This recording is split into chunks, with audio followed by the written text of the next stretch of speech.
my goodness, look at that.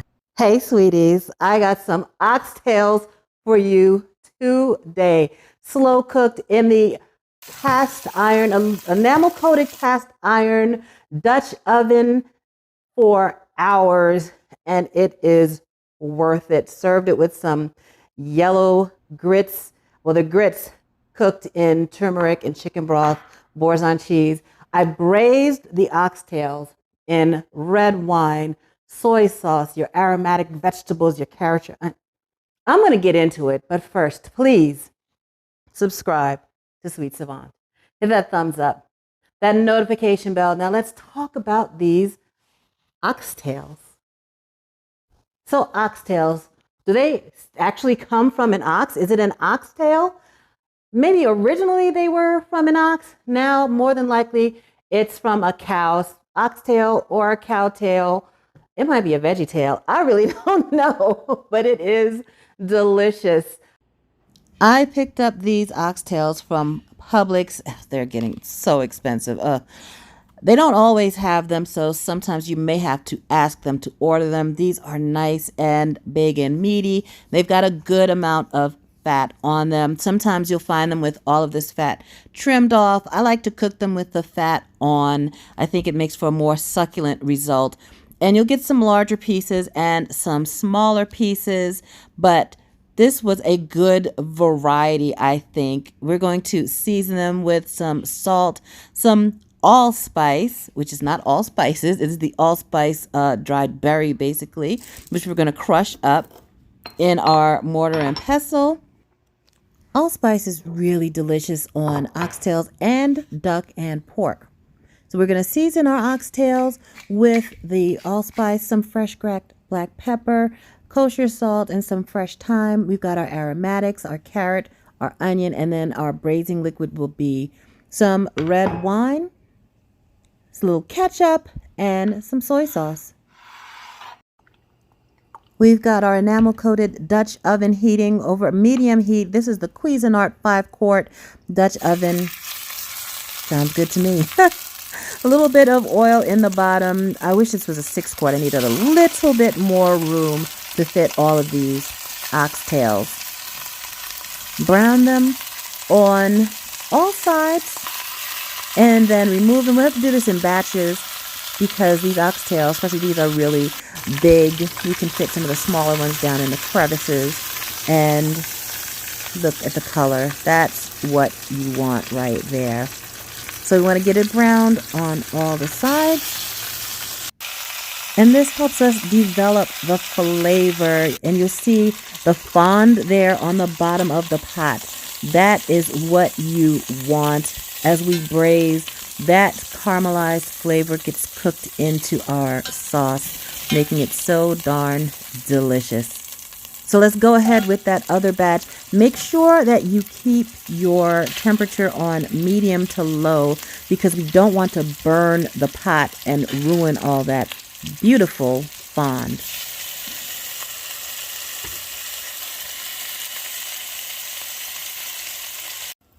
And now's the time for our aromatics, our onion and our carrot, a couple of bay leaf in there.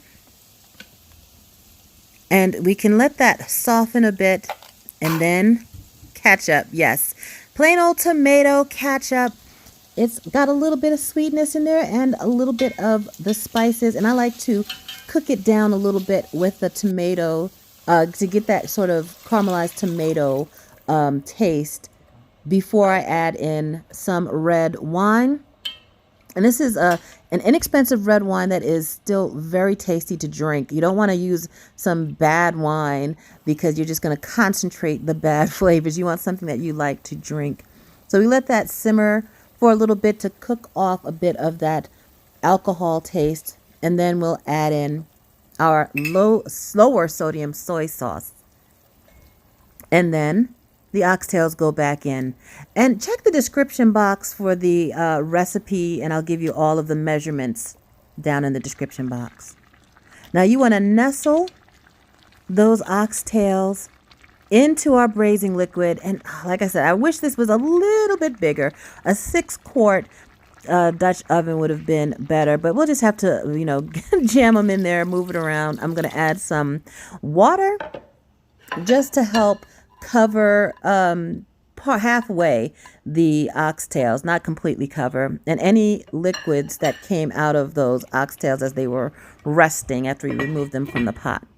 You can use chicken stock if you like in place of water. We'll cover it and pop it into a low oven and let it simmer, and every hour, every maybe 45 minutes to an hour, we'll check it and turn it. Look at that. It's starting to look good already, but this needs to be tender. It's got to simmer down for quite a while. We'll turn them in this braising liquid and then put it back in the oven with the lid on.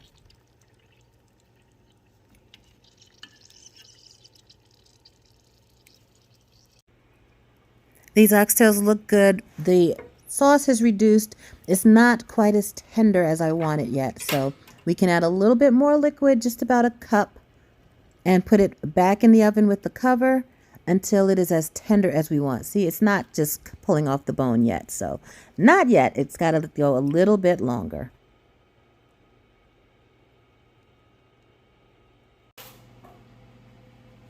Now, here we go. When I say tender, I mean it needs to be so tender that you don't even need a fork, that it should just literally fall, just melt off the bone. Look at that. That's tender. That is tender, and that is what we're looking for.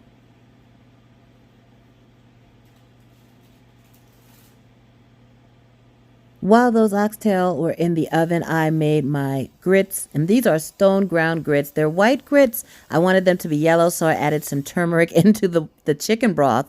I used chicken broth instead of water. Let them simmer down for about 40-45 minutes. And as they were almost done, I add in some Boursin cheese and a little heavy cream. Oh my goodness. A little salt in that chicken broth as you're cooking it, and you just get the most delicious grits as a base for your succulent oxtail. Look at this beauty. My goodness. Spoon that on top of your thick grits.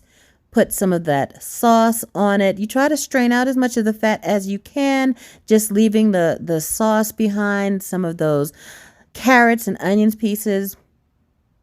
It's so pretty. Look at it glisten. It's so pretty.